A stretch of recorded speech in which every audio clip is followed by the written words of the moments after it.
வணக்கம் மிஸ்டர் வெங்கடேசன். வணக்கம் சார். உங்களுக்கு பின்னாடி இருக்கிற தீவனப்புல் அமெரிக்கன் 5G மக்கா நேப்பியர்னு சொல்கிறீங்க. இந்த தீவனப்புல் உண்மையில் பண்ணையாளர்களுக்கு பயனளிக்கும்னு நினைக்கிறீங்களா? அதே நேரம் இந்த தீவனப்புல் சூப்பர் நேப்பியருக்கு மாற்றாக இருக்கும்னு சொல்ல வரீங்களா? அடுத்தது உண்மையாலும் இதில் சீரான உற்பத்தி இருக்கா? இன்னும் நிறைய கேள்விகள் இருக்குது. உங்களுடைய பதில்களை பொறுத்து அடுத்தடுத்த கேள்விகள் கேட்கலாம். அப்படியே கூடவே உழவு நாட்டு பண்ணையோடைய முகவரியை சொல்லிவிட்டு நீங்கள் பதில் ஆரம்பிங்களேன்.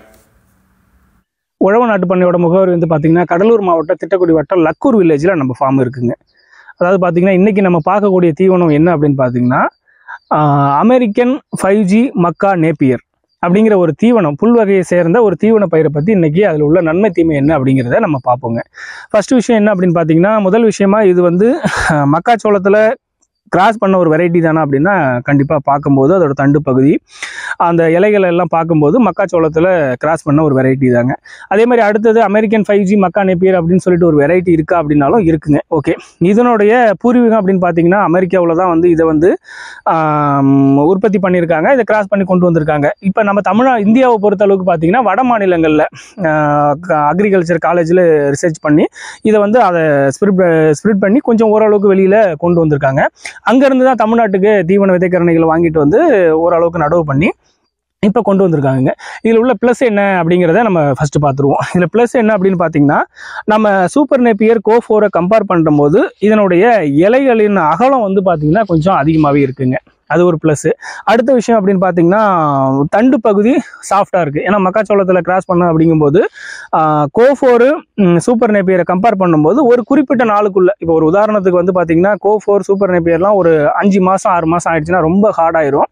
அந்த டைமே ஆனால் கூட இந்த தீவன பயிர் ஓரளவுக்கு சாஃப்டாக தான் இருக்குது. இதனுடைய வளர்ச்சி காலம் அப்படிங்கிறத ரொம்ப டைம் எடுத்துக்குது. பட் அதையும் பேசிடுவோம்.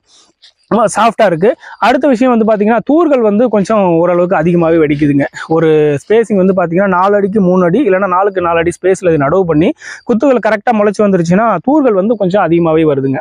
ஒரு குத்துக்கு பார்த்தீங்கன்னா ஒரு 30லேருந்து 50 தூர் அளவுக்கு வருது. அடுத்தது ஒரு தூரோட வெயிட்டும் அப்படிங்கிறது ஓரளவுக்கு வெயிட் நல்லா தான் இருக்குது. அதில் எந்த பிரச்சனையும் இல்லை. வெயிட்டும் ஓரளவுக்கு ஓகேங்க. இதுதான் நம்ம நார்மல் தீவன பயிரை கம்பேர் பண்ணும்போது ஒரு ப்ளஸ்ன்னு பார்த்தா இந்த ஒரு 2-3 விஷயம் நம்ம பார்த்துக்கலாம். அடுத்தது மைனஸ் என்ன அப்படின்னு பார்க்கும்போது ஃபஸ்ட்டு முளைப்பு திறன் ரொம்ப ரொம்ப குறைவாக இருக்குங்க. அதுக்கு காரணம் மக்காச்சோளத்தில் கிராஸ் பண்ண வெரைட்டி அப்படிங்கிறதால அதனுடைய பரு ரொம்ப எப்படி சொல்கிறது, அப்படியே சாஃப்டாக இருக்குங்க.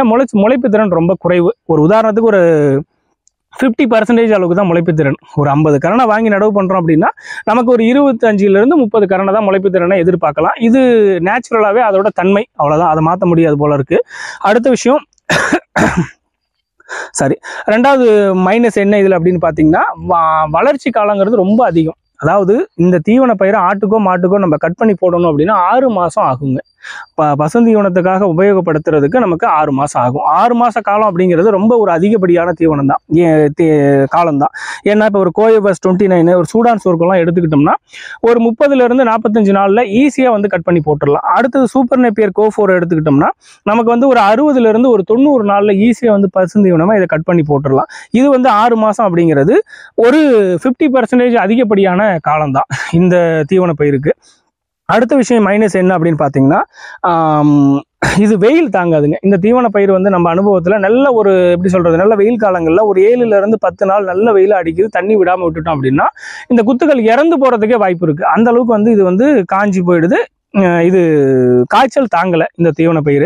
அடுத்த விஷயம் இதில் மைனஸ் என்ன அப்படின்னு பார்த்தீங்கன்னா அதிகப்படியான அளவுக்கு நம்ம தீவன உற்பத்தி இதில் கொண்டு வர முடியாது. அதாவது எப்படி சொல்கிறேன் அப்படின்னா ஒரு முதன்மை தீவனமாக இதை நம்ம பயன்படுத்தணும் ஒரு பண்ணைக்கு. இப்போ உதாரணத்துக்கு புல் வகை தீவனத்தில் கோ4 இல்லை சூப்பர் நேப்பியர் இல்லை கோயோபஸ் 29 இதை தவிர்த்து இந்த தீவனத்தை பண்ணை ஆரம்பிக்கிறவங்களோ இல்லை இதுக்கப்புறம் ஏற்கனவே வச்சுருக்கவங்களோ இந்த தீவனத்தை முதன்மையாக கொண்டு வரணும், முதன்மை தீவனமாக பயன்படுத்தணும் அப்படிங்கிறது சாத்தியம் ரொம்ப குறைவு. ஏன் அப்படின்னா இதனுடைய வளர்ச்சி காலம் 6 மாதம். அடுத்த கட்டிங் பார்த்தீங்கன்னா 2வது கட்டிங் திரும்ப வர்றதுக்கு 4 மாதம் ஆயிரும். அந்த டியூரேஷன் கேப் அப்படிங்கிறது ரொம்ப அதிகமாக இருக்குது. என்னோட கருத்து என்ன அப்படின்னு பார்த்தீங்கன்னா நம்ம தமிழ்நாட்டை பொறுத்தளவுக்கு பண்ணையாளர்கள் இப்போ ஒரு உதாரணத்துக்கு கோ4 இல்லை சூப்பர் நேப்பியரோ வச்சிருக்க பண்ணையில் இதை அடிஷ்னலாக வாங்கி ஒரு குறிப்பிட்ட லெவலுக்கு கரணையை வாங்கி நடவு பண்ணி அதிலிருந்து தீவன உற்பத்தி விதைக்கரணைகளை எடுத்துக்கிட்டு நம்ம ஃபார்மில் நடவு பண்ணிட்டு கூட சப்போர்ட்டுக்கு வந்து இதை கட் பண்ணி மிக்ஸ் பண்ணிக்கலாம். இப்போ எனக்கு கோ4 இருக்கு, இல்லை சூப்பர் நேப்பியர் ஏதாவது ஒரு தீவனம் முதன்மை தீவனமாக இருக்கு, இது கூடுதலாக கிடைக்கும் போது வரும்போது அந்த டைமுக்கு ஏற்ற மாதிரி நான் கட் பண்ணி போட்டுக்கிறேன் அப்படிங்கிறவங்களுக்கு இந்த தீவனத்தை நம்ம பயன்படுத்திக்கலாம். அதாவது ஒரு சில விஷயங்கள் தீவன பயிர்கள் ஒவ்வொன்றும் வந்துகிட்டே இருக்குங்க. இப்போ நம்ம கோயம்புத்தூர் அக்ரிகல்ச்சர் காலேஜை பொறுத்தளவுக்கு கோ4, கோ5, கோ3, கோ6 இப்படி ஏகப்பட்ட ரகங்கள் வந்ததுங்க. அதில் வந்து பார்த்தீங்கன்னா கோ4 ரகம் தான் பட்டி தொட்டி முதல் எல்லா இடத்துலையும் கிராமப்புறங்களில் ஒரு மாடு கறவை மாடு வச்சுருக்கவங்க பண்ணையில் ஒரு வீட்டில் கூட அந்த கோ4 தீவனம் அப்படிங்கிறது நிறையவே வந்து உற்பத்தி பண்ணி எல்லாமே சரளமாக கொண்டு வந்துட்டாங்க. மீதி உள்ள ரகங்கள் ஏன் பரவலாக ஆகலைன்னா அதில் ஒவ்வொன்றிலையும் ஒவ்வொரு மைனஸ், அதே மாதிரி இதுலேயும் ஓரளவுக்கு நிறைய மைனஸ்கள் இருக்குது. இதை தாண்டி நம்ம உற்பத்தி பண்ணி அதை கொண்டு வந்துட்டோம்னா ஓகே, ஆட்டுக்கோ மாட்டுக்கோ யூஸ் பண்ணிக்கலாம். அதே மாதிரி புரோட்டீன் பர்சன்டேஜ் அப்படிங்கிறது கரெக்டாக அக்யூரேட்டாக ஒரு லேப் டெஸ்ட் எடுத்து அதெல்லாம் பார்க்கலங்க. பட் சூப்பர் நேப்பியர் கோ4 கம்பேர் பண்ணும்போது கொஞ்சம் கூடுதலாக தான் இருக்கும். ஏன்னா பச்சைத்தன்மை நல்லா இருக்குது, மக்காச்சோளத்தில் கிராஸ் பண்ண வெரைட்டி அப்படிங்கிறதால ஓரளவுக்கு வந்து ப்ரோட்டீன் பர்சன்டேஜ் 1% இல்லை 2% கூடுதலாகவே இருக்கிறதுக்கு வாய்ப்பு இருக்குது. அடுத்தது இந்த தீவன பயிரை பொறுத்தளவுக்கு ப்ளஸ் என்ன அப்படின்னு பார்த்தீங்கன்னா சொனத்தன்மை இல்லைங்க. ஓரளவுக்கு வந்து இப்போ நம்ம ரெட் நேப்பியர்லாம் எடுத்துக்கிட்டிங்கன்னா சொனை அதிகமாக இருக்கும். அந்த இதை பார்க்கும்போது சொனத்தன்மை சுத்தமாகவே இல்லை, நல்லா தான் இருக்குது. அதே மாதிரி வளர்ச்சி அப்படிங்கிறதும் ஓரளவுக்கு டைம் காலங்கள், அதாவது 6 மாதம் ஆனாலும் வளர்ச்சி அப்படிங்கிறதெல்லாம் ஒரு 10லேருந்து ஒரு 12 அடி அளவுக்கு உயரம் வருதுங்க. பட் அது அந்த அளவுக்கு ஸ்டெடியாக சூப்பர் நேப்பியர் அளவுக்கு ஸ்டெடியாக கிடையாது, பட் சாஞ்சிருது. அதனால தான் உயரம் கொஞ்சம் கம்மியாக இருக்க மாதிரி ஃபீல் ஆகுது. வளர்ச்சியும் ஓரளவுக்கு உயரமும் நல்லா வரக்கூடிய ஒரு தீவனம் தான். ஆடு மாடுகள் ஓரளவுக்கு விரும்பி சாப்பிடுதா அப்படின்னா இதில் வந்து மைனஸ் பொதுவாக எதுவும் இல்லை. இப்போ ஒரு சொனத்தன்மை இருந்துச்சுன்னா ஆடுகள் வந்து விரும்பி சாப்பிடாது. இல்லை அதில் ஏதாவது ஒரு பார்த்தீங்கன்னா இப்போ ஆக்சுவலாக PH18 அப்படின்னு ஒரு தீவனம் இருக்குங்க, நமக்கு தெரியும். அந்த தீவனத்தெல்லாம் பார்த்தீங்கன்னா ஒரு ஸ்மெல் மாதிரி அதிலிருந்து வரும். பட் அது அதனால் ஆடு சாப்பிடாத போகாது. அது மாதிரி இதில் எந்த ஒரு ஸ்மெல்லும் அந்த மாதிரிலாம் எந்த ஒரு இதுவும் கிடையாதுங்க. நல்லா ஆடுகள் சாப்பிட்றதும் ஓரளவுக்கு சாப்பிடுது. ஒன்றும் பெரிய சாப்பிட கம்ப்ளைண்ட் இருக்கிற அளவுக்கு எதுவும் இல்லை, நல்லா தான் இருக்குது, நல்லா சாப்பிடுதுங்க.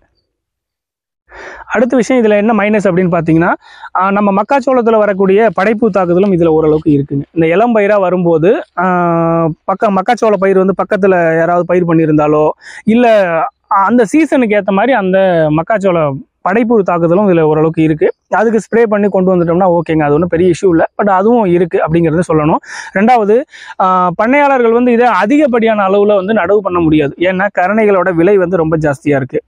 அதனால வந்து ஒரு குறிப்பிட்ட லெவல், இப்போ சாதாரணமாக ஒரு சூப்பர் நேப்பியர் வந்து பார்த்தீங்கன்னா கோ4 பார்த்தீங்கன்னா ஒரு 10 சென்ட் நடவு பண்ணணும் அப்படின்னா நமக்கு 1000 கரணை தேவைப்படும். அந்த 1000 கரணை இப்போதைக்கு ₹1 இல்லை ₹2 அந்த ரேஞ்சில் நம்ம வாங்கி நடவு பண்ணிடலாம், ஈஸியாக கொண்டு வந்துடலாம். தீவன ப்ரொடக்ஷனும் டக்குன்னு வந்துடும். இது வந்து பார்த்தீங்கன்னா கரணை விலை கூடுதலாக இருக்கிறதால அதிகப்படியான அளவுக்கு நடவு பண்ண முடியாது.